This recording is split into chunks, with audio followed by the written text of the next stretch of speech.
করো না গো, আমি তোমারই আছি।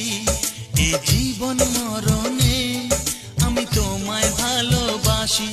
আমি তোমার ছায়া হয়ে রব তোমার পাশাপাশি।